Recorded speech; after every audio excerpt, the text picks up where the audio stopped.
तो ये जो आपके पास कोफिशिएंट्स आ रहे हैं ना, दीज आर द कोफिशिएंट्स, ठीक है। ये क्या है आप लोगों के पास? कोफिशिएंट्स हैं, ठीक है। ये कोफिशिएंट्स सम टाइम आपके पास कांस्टेंट्स होते हैं, सम टाइम आपके पास क्या होते हैं बेटा? कांस्टेंट्स होते हैं, और सम टाइम क्या होते हैं? वेरिएबल्स होते हैं। अच्छा जी, अब इसमें थोड़ा सा आप करें, मैंने आप लोगों को जनरल फॉर्म बताई थी लीनियर की, आपको याद है जनरल फॉर्म लीनियर की? ये तो फर्स्ट ऑर्डर हो गया ना, और जनरल फॉर्म ये मैंने सेकंड वाली लिखी है, ठीक है। ये कौन सी फॉर्म है जैनब? ये कौन सी फॉर्म है बेटा? जनरल फॉर्म है, जी ठीक है। उसको रिफाइन करके हम इस तरह से लिखते हैं ताकि हम कन्वीनियंटली जो हमारा मेथड लाया करता है वो हम इस तरह से बना लें, ठीक है। जिसमें हमने मेंशन किया हुआ है कि dy बाई डी एक्स का कोफिशिएंट क्या होना चाहिए? 1 होना चाहिए। अब थोड़ा सा इसको और मॉडिफाई करें तो मैंने आप लोगों को कहा है what I am going to say that कि इसको हम लोग लिख सकते हैं, आप कह सकते हैं कि इसको आप लिख लें वट एवर यू वॉन्ट। जैसे मैंने ए दोबारा मैं लिख देती हूँ, ठीक है जी, plus B of X y is equals to some c of x whatever you want, ठीक है। बाद में जब हम a of x से डिवाइड करते हैं तो वो क्या होता है आपके पास? डिवीजन से ये p of x में कन्वर्ट हो जाता है और ये q of x से, राइट जैनब? अब जैनब थोड़ी सी बात सुने, इसको कहते हैं नॉन होमोजीनियस। इस इक्वेशन का नाम क्या है जी? Non homogeneous linear equation. आप लोगों को याद होगा मैंने किसी टाइम पे आपको होमोजीनियस बताया था, याद है? Homogeneous equation, yes ma'am. Homogeneous simple equation जो थी होमोजीनियस इक्वेशन, उसमें मैंने बताया था कि उसके अंदर कांस्टेंट हमेशा क्या होता है? जीरो के इक्वल होता है। कांस्टेंट ऑलवेज किसके इक्वल होता है? जीरो के। यानी मैं कोई इक्वेशन लिखती हूँ अयूब, तो मैं x square plus y square is equal to अगर 3 लिख दूंगी ना तो ये होमोजीनियस नहीं होगी, ऐसी यस बात ही है मैम। ना। यस अगर मैम। मैं इसको x square plus y square is equal to 0 लिखूंगी तो ये होमोजीनियस बन जाएगी। अंडरस्टैंड यस कर रहे मैम। हो? ऐसे। उसके यस। अंदर नॉन जीरो कांस्टेंट नहीं पाया जाता। होमोजीनियस इक्वेशन जहां भी आप पढ़ेंगे उसके अंदर नॉन जीरो कांस्टेंट कभी भी होमोजीनियस में नहीं होता। डन होगी बात? जी। क्लियर है? अब यहाँ पे इसको हम नॉन होमोजीनियस कहते हैं। अगर मैं इसका होमोजीनियस वर्जन देखूं ना, ये कौन सी है? नॉन होमोजीनियस है, ठीक है। अगर मैं इसका होमोजीनियस लीनियर डिफरेंशियल इक्वेशन अगर मैं कहूँ ना, डिफरेंशियल इक्वेशन, तो वो बेटा होगी a of x d y by d x plus B of x y is equal to zero, is equal to zero होगी, ठीक है जी। यानी इसमें y का कोफिशिएंट होगा और उसके डेरिवेटिव का कोफिशिएंट होगा, अदर देन दिस कोई भी फंक्शन यहाँ पे इन्वॉल्व नहीं होगा। ये कौन सी होगी? Homogeneous linear differential equation. Okay बच्चों, क्लियर है? थोड़ा सा इसको हम जर्नलाइज करते हैं, जो मैंने आप लोगों को फर्स्ट लेक्चर में बताया था मैं दोबारा लिखती हूँ। अगर मैं लिखूंगी तो मैं लिखती हूँ ए एन, ठीक है जी, ए एन एनथ डेरिवेटिव, ठीक है। फिर आएगा A N minus one N minus one derivative, ठीक है। जो कॉफिशिएंट है उसको बस हम लोगों ने उसी तरह से नॉमिनेट कर दिए हैं, plus so on up till यहाँ पे चलेगा ए नॉट वाई चीज, ठीक है जी, इज इक्वल टू क्या आएगा? F of x. इसको क्या कहेंगे हम? नॉन होमोजीनियस, ठीक है, होमोजीनियस लीनियर डिफरेंशियल इक्वेशन, ठीक है जी। ये कौन सी है? Non homogeneous linear differential equation है ऑफ ऑर्डर एन। ऑर्डर क्या है इसमें अयूब? ऑर्डर क्या है एन। जैनब? एन, ठीक है, नॉन होमोजीनियस। अगर मैं इसको होमोजीनियस में करूं तो होमोजीनियस में फर्क क्या है? होमोजीनियस, क्योंकि आज हमारा टॉपिक ही होमोजीनियस है, होमोजीनियस लीनियर डिफरेंशियल इक्वेशन। तो what will be the change? Change क्या आएगा? ए एन, ठीक है जी, राइट लेफ्ट साइड तो वही रहेगी, उसी तरह की रहेगी। क्या नहीं होना चाहिए होमोजीनियस के लिए? मैम ये इक्वल जो टू जीरो फंक्शन होगा, कांस्टेंट नहीं होगा। इक्वल टू जीरो होगा, ये बेटा कांस्टेंट नहीं है, this one is the function of x. Yes तो मैम। यहाँ पे फंक्शन ऑफ एक्स अकेला नहीं पड़ा हुआ होता, ठीक है। यानी वाई के कॉफिशिएंट्स चल रहे होते हैं। डन होगी बात?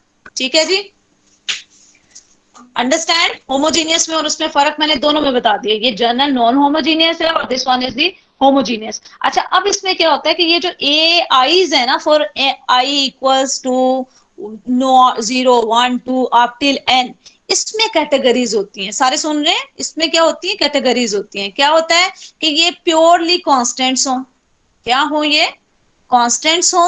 एक क्या स्टेप होता है कि ये कांस्टेंट्स हो। दूसरा क्या होता है कि ये फंक्शंस ऑफ, किसके फंक्शन होंगे, ये फंक्शंस ऑफ एक्स X. के, एक्स के होंगे, वाई के नहीं हो सकते क्योंकि लीनियर इन वाई की डिस्कशन हो रही है। क्लियर है?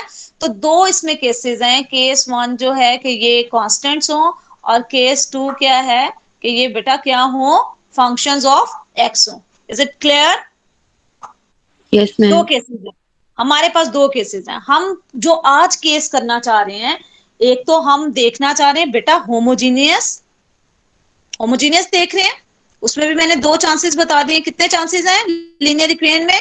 वन इज होमोजीनियस और वन इज नॉन होमोजीनियस। हम होमोजीनियस देख रहे हैं, लीनियर डिफरेंशियल इक्वेशन देख रहे हैं, और with constant coefficients,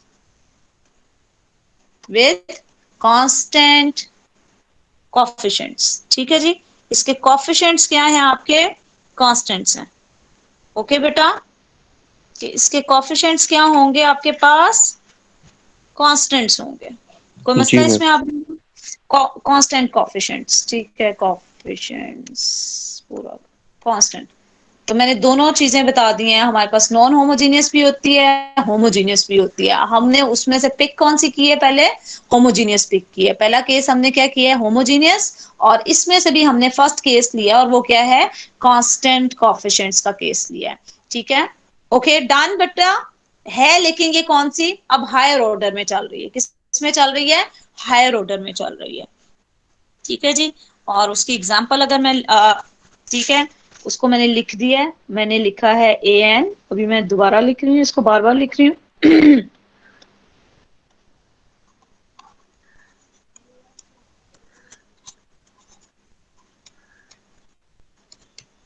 plus a naught y is equal to 0। ठीक है जी, ये अब आप लोगों को आई होप सो ये तो क्लियर हो गया है। अच्छा, फर्दर इसमें जो चेंज आना है, आपके पास डी जो है ना, डी बाई डी एक्स, चूंकि मैंने अनाउंस कर दिया है linear in y, linear in y, यानी लीनियर इन वाई कहने का मतलब है कि y is my dependent variable, y is my dependent variable. तो मेरा इंडिपेंडेंट कौन होगा फिर? एक्स होगा। ठीक है, ओडीज कर रहे हैं ना, ऑर्डिनरी। ऑर्डिनरी कौन सी होती हैं? जिसमें डिपेंडेंट का with respect to single independent derivative होता है, उसको ऑर्डिनरी कहते हैं। तो यहाँ पे डी बाई डी एक्स को डिनोट किया जा रहा है कैपिटल डी से। किससे डिनोट किया जा रहा है बेटा? Capital D capital. से। आप लोगों को रिस्पॉन्डिव होना चाहिए, होना पड़ेगा, क्योंकि आज हम नया टॉपिक कर रहे हैं, तो उसमें आप थोड़ा सा क्विकर मुझे आंसर भी दें। सेकंड डेरिवेटिव को यूब हम करेंगे डी स्क्वायर से। जी मैम। ऑपरेटर है ना, तो मैं अपनी कन्वीनियंस के लिए ये लिखने की बजाय मैं क्या करूंगी बेटा? डी, कैपिटल डी लिखूंगी। ठीक है, सेकंड को डी स्क्वायर लिखूंगी। थर्ड ऑर्डर डेरिवेटिव को मैं नोटेट करूंगी किससे? डी डी क्यूब से। क्यूब। अंडरस्टैंड कर रहे हो? ठीक है, राइट। कोई मसला इसमें? तो ये जो अबव इक्वेशन है that will be converted into, ठीक है जी, कन्वर्ट होगी A N D N Y plus A N minus one D N minus one Y plus on. इधर क्या लिखेंगे यू? इधर कुछ लिखूंगी मैं? नो मैम, यहाँ पर तो वाई वैसे ही आ जाएगा, ए नॉट वाई। ऑपरेटर नहीं है यहाँ पे। ठीक है, अब थोड़े से और एक्टिव हो। अगर ऑपरेटर है ना, मैं बार बार बोल रही हूँ ऑपरेटर, क्या बोल रही हूँ अयूब? ऑपरेटर। ऑपरेटर, यहाँ से ऑपरेटर को निकाल लेना है। तो ऑपरेटर मेरा होगा ए एन डी एन, ठीक है, plus A N minus one D N minus one, और plus on up till A naught. ठीक है, ए नॉट इसके साथ नहीं डी आएगा, और ऑपरेट किस पे होगा? यू वाई पे इज इक्वल टू 0। ये मेरी ऑपरेटर की इक्वेशन है। ये मेरी कौन सी इक्वेशन है? ऑपरेटर की इक्वेशन है। ठीक हो गया बेटा? किसकी इक्वेशन है ये? ऑपरेटर ऑपरेटर की। की। हाँ जी, ऑपरेटर की इक्वेशन को अगर मैं 0 रखूं तो ये कहलाती है कैरेक्टरिस्टिक इक्वेशन। क्या कहलाती है बेटा? Characteristic equation. ठीक है जी, कैरेक्टरिस्टिक इक्वेशन। आप लोगों में से किसी के पास अगर 10 चैप्टर की बी अपलोडिंग हो, या आप लोगों ने बुक अभी तक खरीद ली हो, और उम्मीद तो यही करती हूँ कि खरीद ली होगी। ठीक है, तो कैरेक्टरिस्टिक इक्वेशन क्या होती है? अगर बुक परचेज कर चुके हैं आप लोग तो उसकी 10 चैप्टर की जो वीडियो है या पीडीएफ है उसको शेयर कर दें। कैरेक्टरिस्टिक इक्वेशन क्या होगी यू कि ये जो ऑपरेटर वाली इक्वेशन है इसको इक्वल टू 0 रख देंगे। ठीक है जैना बेटा, इसको ऑपरेटर Yes, वाली ma'am. इक्वेशन को किसके इक्वल रख देंगे? 0 के। और यहां से आप डी की रूट्स निकालेंगे। आपका टारगेट क्या है? यहां से find the value of D या रूट्स ऑफ डी। डी की वैल्यूज निकालेंगे। ठीक है, क्या निकालेंगे? यहां से हम लोग डी की वैल्यूज। क्विक है यहां तक? सारे मेरे साथ हैं? डी की वैल्यूज निकालेंगे। ठीक है, अब आप किसी भी इक्वेशन को, बिकॉज मैंने आप लोगों को टास्क दिया था कि आप सिंथेटिक डिवीजन देखें या आप फैक्टराइजेशन देखें या आप रूट्स का कॉन्सेप्ट लें। मैंने ये कहा था ना आप लोगों को, मुझे बताएं कोई भी इक्वेशन है, कोई भी इक्वेशन है, एनी इक्वेशन, अगर मैं उसकी रूट्स निकालना चाह रही हूं तो नेचर ऑफ रूट्स क्या होगी? कितनी टाइप की आपको नेचर ऑफ रूट्स मिलती है? मैम जी जैनब से पूछना चाहूंगी, जैनब से पूछना चाहूंगी। जी जैनब, नेचर ऑफ रूट्स कितनी टाइप की होंगी? मैम 4 तरह के होते हैं और उसको हम डिस्क्रिमिनेंट फॉर्मूला लिखवाएं। हाँ, आप पहले जी लिखवाएं। रियल, जी सर। पहला केस क्या होता है? रियल। और रियल के साथ क्या होता है? रैशनल रैशनल रियल एंड, नहीं बेटा इसको देखें, रियल एंड डिस्टिंक्ट, रियल हो और मुख्तलिफ हो। ठीक है, दूसरा क्या है? Real and repeated. ठीक है, और द थर्ड केस क्या है? नेचर ऑफ रूट्स का थर्ड केस क्या है बेटा? कॉम्प्लेक्स। कॉम्प्लेक्स या इमेजिनरी। इमेजिनरी। इस तरह से हम डिस्ट्रीब्यूट करते हैं रूट्स की नेचर को। ठीक है, किसी भी इक्वेशन को, अभी मैं यहाँ पे नहीं बता रही कि क्या निकलेगा, आप कोई भी इक्वेशन सॉर्ट आउट करते हैं तो उसकी 3 नेचर्स निकल सकती हैं। ठीक है जी, आप रैशनल इरेशनल की बातें कर रही हैं, होगा कोई उस तरह से। अभी जो हमारा पॉइंट, ये भी डिस्कशन में होता है, हमारा ये कंसर्न है। पहला क्या है? Real and distinct. ठीक है, रियल हो और मुख्तलिफ हो। दूसरा क्या है? रियल और रिपीटेड हो। थर्ड है इमेजिनरी और डिस्टिंक्ट हो। ठीक है, और चौथा क्या हो सकता है? इमेजिनरी और रिपीटेड हो। आई वॉन्ट टू आस्क के सारे साथ हैं अभी तक आप लोगों के, मैंने वेट भी किया था मैथ्स वालों का। ठीक है जी, यानी आपने उसमें से कैरेक्टरिस्टिक इक्वेशन निकाली और कैरेक्टरिस्टिक इक्वेशन निकालने के बाद उस इक्वेशन को, अब शारिका ये बेटा जितनी, अगर सेकंड डिग्री है तो आप क्वाड्रेटिक फार्मूला लगा लें, फैक्टराइजेशन कर लें, अगर क्यूबिक है तो सिंथेटिक डिवीजन की तरफ जाना पड़ेगा, फोर्थ और सो ऑन चलती है तो synthetic division is better, best. और उससे क्या मिलेगा? जो रूट्स मिलेंगी हो सकता है वो रियल और डिफरेंट हो, रियल और रिपीटेड हो, कॉम्प्लेक्स इमेजिनरी और डिस्टिंक्ट हो, और इमेजिनरी और रिपीटेड हो। ठीक है बेटा, तो दीज आर द 4 केसेस जो हमारी डिस्कशन का पार्ट बनेंगे। केस 1 है जी रियल, रियल एंड डिस्टिंक्ट। ठीक है, रियल एंड डिस्टिंक्ट, रियल हो और मुख्तलिफ हो। यानी डी को अगर मैं लेती हूँ, यू डी को ले लेती हूँ, फर्ज किया मैंने कि डी मेरे पास आ जाता है ए और B, A is not equal to the B. ठीक है, A is not equal to B. अभी मैं डिस्कशन कर रही हूँ कि दो ही हो, कितनी हो? 2। ठीक है, क्यों काशिफ? कितनी रूट्स हो? 2 हो, और दोनों क्या हो? रियल हो और डिस्टिंक्ट हो। तो देन आपने सोल्यूशन क्या लिखना है? देन इसका सोल्यूशन क्या लिखेंगे? डिफरेंशियल इक्वेशन का सोल्यूशन लिखेंगे C1 e की power ax plus C2 e की पावर bx। ठीक है, where C1 and C2 are constants। आप जब डिफरेंशियल इक्वेशन को सॉर्ट आउट करते हैं तो इंटीग्रेट करते हैं, और constants of integration, these are the constants of integration. ठीक है बेटा, ये क्या है? Constants of integration. तो सॉल्यूशन अगर रियल और डिस्टिंक्ट हो तो इस तरह से लिखा जाएगा। राइट अजूब? जी मैम। अच्छा बेटा, इसी तरह से अगर 3 आ जाए, फर्ज किया 3 आ गई हैं, तीनों मुख्तलिफ हैं, तो सॉल्यूशन क्या लिखेंगे? थोड़ा सा अपने माइंड को शार्प करें। क्या लिखेंगे? अयूब लिखवाएं। C1EAX जी शाजरा, C1EAX प्लस C2EBX हाँ जी, एक और टर्म प्लस ऐड हो जाएगी, plus C3 C3 ECX। EBCX। ठीक है, यानी आप देखें, अब बात गौर से सुननी है आप लोगों ने, अगला मेरा सेंटेंस बहुत नोट करना है आपने बेटा। अगर आपकी डिफरेंशियल इक्वेशन का जो ऑर्डर है ना, उतने रूट्स निकलनी चाहिए। अगर आपकी डिफरेंशियल इक्वेशन सेकंड ऑर्डर की है तो आपकी रूट्स कितनी होंगी? 2। अगर आपकी equation differential equation third order की है तो रूट्स कितनी होंगी? 3। 3। ठीक है, उतने ही कांस्टेंट्स ऑफ इंटीग्रेशन जनरेट हुआ करेंगे, उतने ही कांस्टेंट्स ऑफ इंटीग्रेशन भी फिर क्या होंगे? जनरेट होंगे। देख लिया आप लोगों ने, कुछ भी नहीं करना, आप लोगों ने एफएससी के लेवल पे करना है। आप लोगों ने क्या करना है? रूट्स निकालनी है, पहले कन्वर्ट करना है उसको, जो मैंने इक्वेशन बनाई है उसके बाद डी की कैरेक्टरिस्टिक इक्वेशन निकाल लेनी है, और कैरेक्टरिस्टिक इक्वेशन के बाद आपने क्या करना है? उसको सॉल्व करके रूट्स निकालनी है। अगर रूट्स रियल एंड डिस्टिंक्ट हैं, रियल एंड डिस्टिंक्ट है, तो फिर इस तरह से लिखना है। अब 4 होंगी तो आपको पता लग रहा है ना 4 रूट किसकी, कैसी इक्वेशन की 4 रूट निकलेंगी शाजरा? जिस 4 ऑर्डर मैम। यस 4 ऑर्डर बेटा।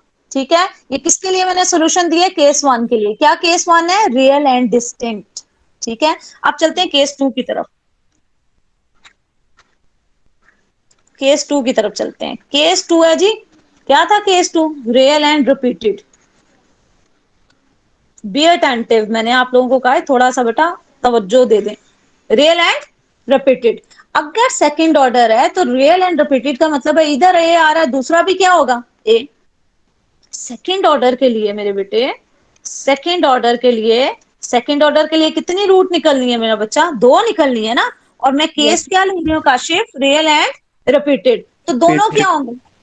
रियल है और दोनों रिपीट कर रहे हैं। अब यहाँ पे हो एक्टिव अयूब, शारिका, जैनब, काशिफ, सारे, शाजरा बेटा एक्टिव हो। यस अच्छा Yes, ma'am. देखिए बड़ा गौर से, रियल और रिपीटेड है ना, आपने क्या लेना है? C1। अच्छा कितनी बार रिपीट हो रहा है?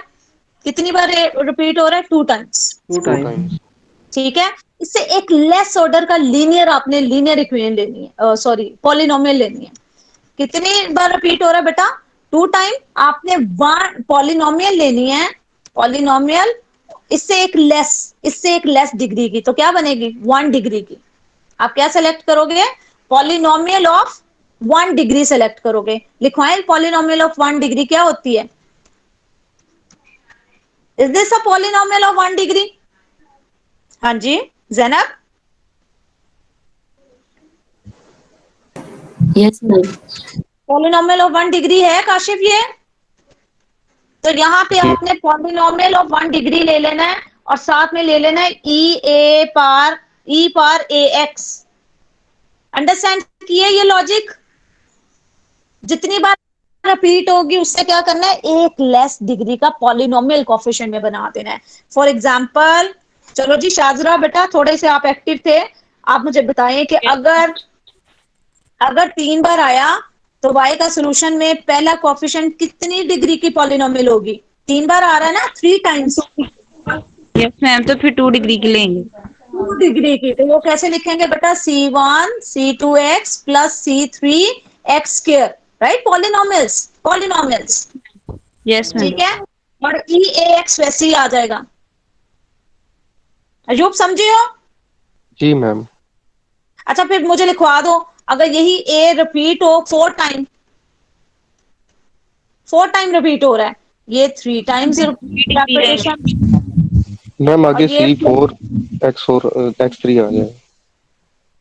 x3 आ जाएगा। थर्ड ऑर्डर पॉलिनोमियल आएगी, थर्ड डिग्री पॉलिनोमियल, ये इस तरह से बोला करें, third degree polynomial. C1 C2x C3x square C4 x3, ठीक है, और ये आ जाएगा ई ए एक्स। अंडरस्टैंड किए इस सीक्वेंस को?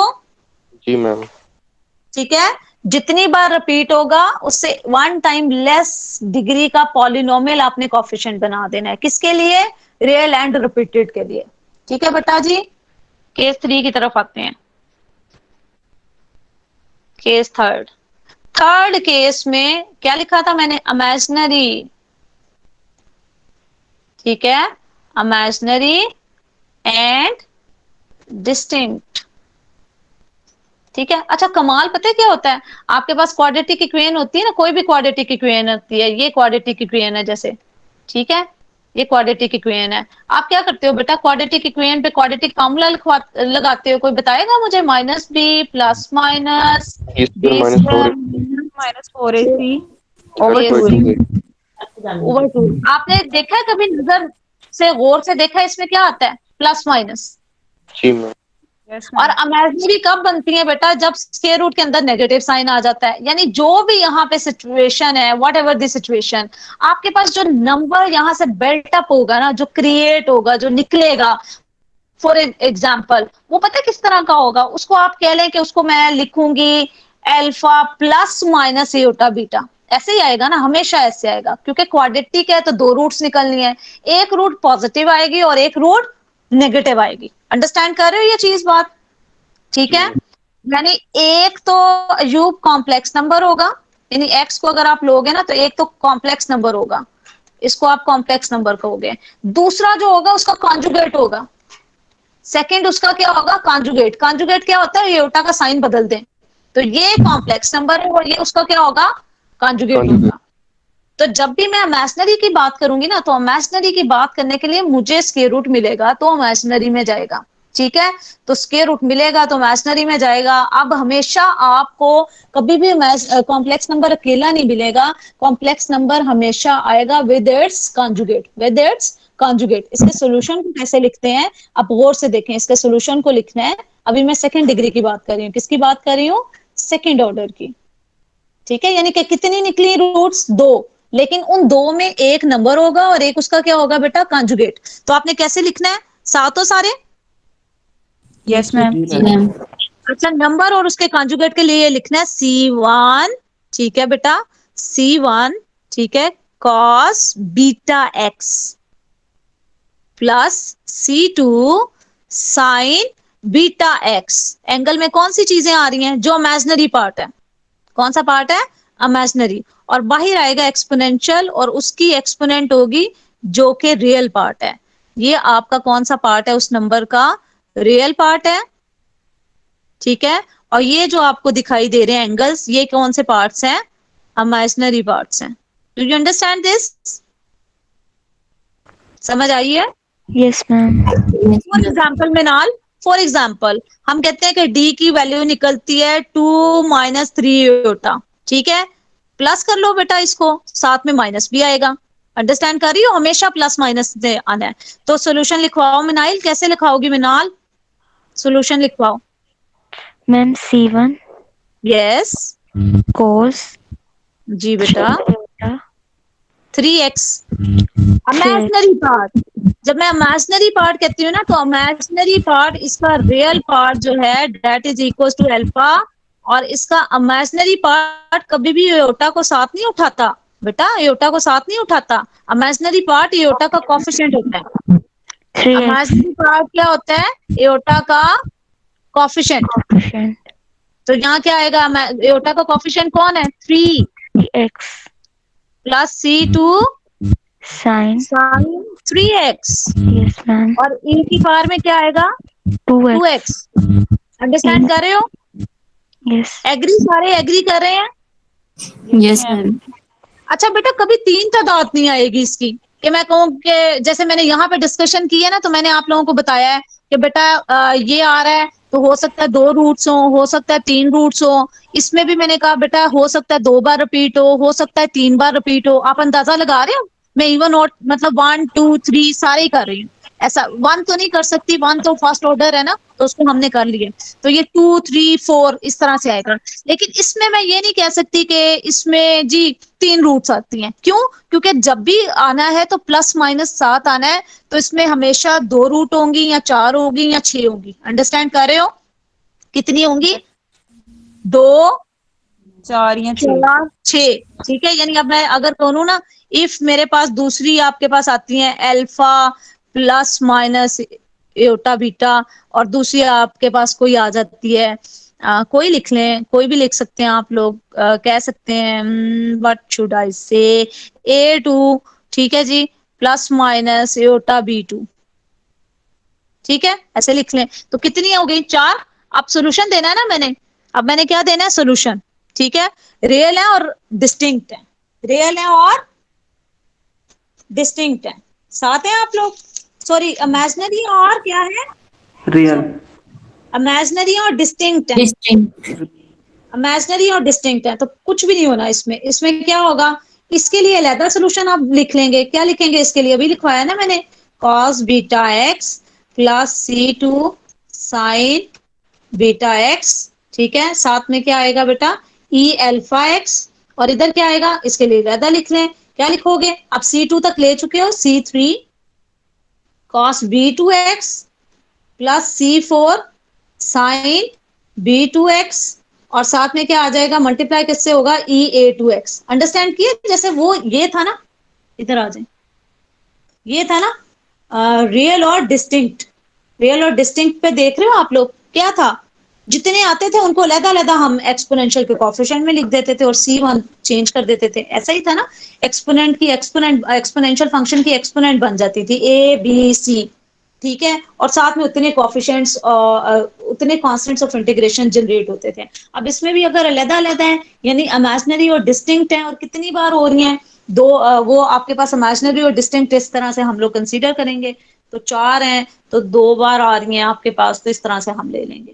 ठीक है, कोई मसला इसमें आप लोगों को यहाँ तक? Any issue? बोलना है आप लोगों ने। ये केसेस नहीं समझेंगे, थ्योरी नहीं समझेंगे तो पहुंचेंगे नहीं कहीं पे। रियल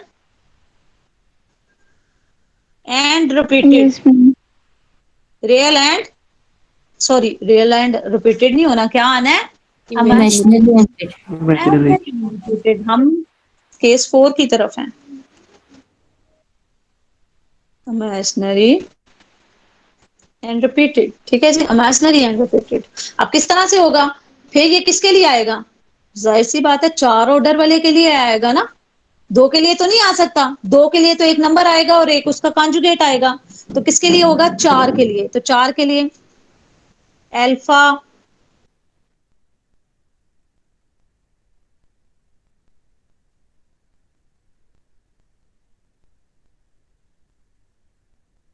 उसकी क्लास 840 पे आई थिंक सो। बेटा लिखवाएं तसव्वुर, मेरा बच्चा लिखवाएं। कहाँ चेंज आएगा? इसके कोएफिशिएंट पे आएगा। किताब तो नहीं पकड़ी हुई तुमने? No ma'am.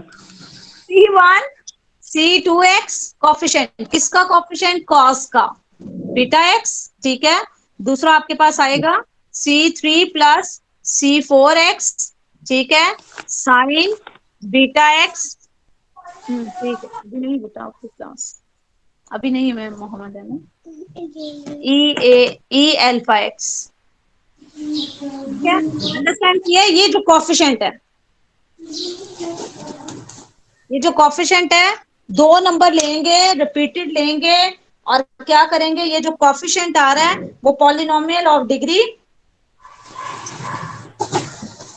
1 हो जाएगा। ओके, शारिका, काशिफ, अयूब, जुनैरा, जैनब, शाजरा। ठीक है, सारे डन हो गए ये? Yes, ma'am. अच्छा, थोड़ा सा फिर रिपीट कर लेंगे हम लोग। जब हम क्वेश्चंस करेंगे तो हमें रिपीट करना पड़ेगा। सबसे पहला क्या था हमारे पास? Real and distinct.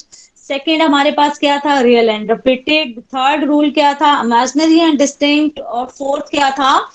Imaginary and repeated. और आप लोगों ने थोड़ा सा नहीं, काफी ज्यादा एक्टिव रहना है। थोड़ा सा नहीं, बहुत ज्यादा एक्टिव रहना है। ठीक है, और बहुत ज्यादा एक्टिव रहने के लिए मैं एक क्वेश्चन लिख रही हूँ, एग्जाम्पल लिख रही हूँ। ठीक है, और d cube minus 5d square plus 7d minus 3y equals to 0। ठीक है, इसमें इक्वेशंस ऐसे ही दी हुई हैं, नहीं दी होती तो आप उसको कर सकते थे। यानी इसकी अगर मैं दूसरी फॉर्म लिखूं तो वो क्या लिखूंगी? मैं लिखूंगी d cube by d x cube minus 5 second derivative of y with respect to x plus 7 first derivative. ठीक है, और minus 3y is equal to 0। ये फॉर्म होती है। ठीक है, जिसको उसने डीज लिख के डीज लिख के तो आपने इसमें कन्वर्ट कर दिया। अगर आपको नहीं दी गई डीज में तो ये इक्वेशन का वर्जन है जिसको आप डी में कन्वर्ट कर सकते हैं और उसके बाद आप ऑपरेटर को सेपरेट कर सकते हैं। ठीक है जी। तो जैनब को मैंने पार्टनर बनाया था। जैनब आप पार्टनर हो, ठीक है। इसमें तो सबसे पहला स्टेप इसमें बेटा क्या करना है, इसकी क्या लिखनी है जैनब हमने? जैनब साथ साथ बोलोगी आप। Yes ma'am. क्या निकालोगे इसकी कैरेक्टरिस्टिक इक्वेशन? कौन सी इक्वेशन कैरेक्टरिस्टिक कहलाती है? ये जो डी का फंक्शन होता है। ठीक है, अगर मैं इसको लिखूं ना तो ये मेरे पास इस तरह से आएगा, f of d upon y is equal to 0। तो कैरेक्टरिस्टिक इक्वेशन कौन सी होती है? F of d is equal to 0। Understand कर रहे हो? F Yes, of ma'am. D is equal to 0 रखने से ये क्या कहलाती है जैनब? Characteristic equation. ठीक है जी। अगर आप इसको करें तो ये इस तरह से, कितनी डिग्री की है? 3 डिग्री की है। 3 डिग्री की है। अब इसमें सिंथेटिक डिवीजन आप लोगों को मैंने कहा था कि आपने सिंथेटिक डिवीजन करनी है, तो आप लोगों ने उम्मीद है की होगी। तो सबसे पहले सिंथेटिक डिवीजन में क्या करते हैं? इंस्पेक्शन लगाते हैं, बाय इंस्पेक्शन। ऐसा ही है, आप लोगों से पूछ रही हूँ मैं। बाय इंस्पेक्शन एक रूट निकालते हैं। ठीक है जी। इंस्पेक्शन से क्या पता लगता है? आप 0 रख के देखें कि इसको सेटिस्फाइड करता है कि नहीं करता, 1 रख के देखें, -1 रख के देखें, तो 0 तो इसको सेटिस्फाइड नहीं करेगा, नहीं करेगा ना, क्योंकि अगर मैं डी को 0 रखती हूँ तो क्या आता है मेरे पास? 0 - 3 is equal to 0, which is not true. ठीक है, तो ये तो नहीं है, 0 इसकी रूट नहीं है। फिर मैं डी को क्या रखूंगी? 1 रखूंगी। अगर मैं डी को 1 रखती हूँ इस इक्वेशन में तो ये इक्वेशन क्या बन जाती है? 1 - 5 + 7 - 3। क्या ये इक्वल टू 0 आती है? इसको सेटिस्फाइड कर रही है? तो बाय इंस्पेक्शन एक रूट मिल गया मुझे। सिंथेटिक में पहला काम क्या होता है? इंस्पेक्शन करें। True, this one is true, satisfied. ठीक है, ट्रू कह लें या सेटिस्फाइड कह लें, इस तरह से आप लोगों को रूट मिलती है, जिसको आप कहते हैं रूट बाय इंस्पेक्शन। तो रूट बाय इंस्पेक्शन एक रूट निकल आई है। उसके बाद शाजरा क्या करते हैं? हम लोग लैडर बनाते हैं। लैडर में यहाँ पे कॉफिशिएंट्स लिखते हैं। तो डी क्यूब का कॉफिशिएंट क्या है? 1, डी स्क्वायर का कॉफिशिएंट -5, डी का कॉफिशिएंट 7 और ये -3। और ये जो इंस्पेक्शन से रूट निकलती है उसको इधर लिख देते हैं। ऐसा ही करते हैं। पहली को एज इट इज उतार देते हैं, पहली को एज इट इज उतारते हैं, फिर इन दोनों को मल्टीप्लाई करके नेक्स्ट पे लिखते हैं। फिर क्या करते हैं? ऐड करते हैं कि सब्ट्रैक्ट करते हैं? Please speak. ऐड करते हैं, ऐड करेंगे। तो -4 आ जाएगा। फिर मल्टीप्लाई करेंगे, यस मैम, -4 आ जाएगा 7 के नीचे। फिर ऐड करेंगे, 3 आ जाएगा। फिर मल्टीप्लाई करेंगे तो +3 आ जाएगा। और यहाँ पे अगर आपकी इंस्पेक्शन से रूट सही निकली है तो रिमाइंडर हमेशा क्या बचेगा? सिंथेटिक डिवीजन रिमाइंडर क्या देगी? 0। ठीक है, ये जो नीचे आई है टर्म्स आई हैं, इनसे हम नई इक्वेशन जनरेट करते हैं और वो क्या बनेगी? 1 डिग्री लेस। और ये क्या बनेगा? D square -4d + 3 equal to 0। ये कौन सी इक्वेशन है? क्वाड्रेटिक बन गई ना। इसको नेक्स्ट पेज पे लिखते हैं। क्या है? -4d + 3 is equal to 0। ठीक है शाजरा, बेटा इसकी रूट्स बनती है, फैक्टराइजेशन होती है तो फैक्टराइजेशन कर लें, और मुझे उम्मीद है कि इसकी फैक्टराइजेशन हो जाती है। Yes ma'am. आप लोगों को भी लगता है? Yes, ठीक है, ma'am. तो एक फैक्टर आता है 3 - 1 और दूसरा फैक्टर आता है d - 3। ऐसा ही है। तो एक रूट निकलेगी 1 और दूसरी निकलेगी 3। राइट बेटा, सारे साथ हैं। तो 100 डिग्री था ना। अब यहाँ पे आपने कॉन्शियस होना है कि आपकी जो इक्वेशन थी वो कितने डिग्री की थी, किस ऑर्डर की डिफरेंशियल इक्वेशन थी? 3 की। 3 की थी। तो 3 रूट यहाँ पे नजर आनी चाहिए। एक इंस्ट्रक्शन से 1 निकाला था, दूसरा 1 और 3 यहाँ से निकला। ठीक है, आप इस दो को देखें तो ये कौन सी हैं? Real and repeated. ये रियल एंड रिपीटेड। ठीक है, अगर 1 और 3 का वर्जन देखें तो ये कौन सी है? Real and distinct. तो सारा केस इसमें चलाना है। तो आप क्या लिखोगे? पहले रियल एंड रिपीटेड के लिए लिखें। तो कितनी बार रिपीट हो रही है रूट? 2 टाइम। कितनी बार रिपीट हो रही है? 2 टाइम। तो पॉलिनोमियल किस ऑर्डर का आएगा? 1 ऑर्डर का, 1 डिग्री का। तो c2x साथ में क्या आएगा? e⁻1x। कोई मसला इसमें बेटा आप लोगों को? No ma'am. और ये तीसरी रह गई है ना, तो उसको क्या लिखेंगे? c3 e⁻3x। Done? Yes ma'am. Example हो सकता है शारिका कि डी की वैल्यूज क्या आ जाए, पहले आ जाए 1 1, ठीक है, फिर आ जाए इसी तरह से 3, देन आगे जाके कुछ आ जाए 2 प्लस माइनस, ठीक है, 4 एयोटा, कुछ भी आ सकता है ना। तो आप देखिए इसमें कितने आगे हैं केसेस, ठीक है। तो इसको कैसे लिखेंगे, सोल्यूशन लिखें।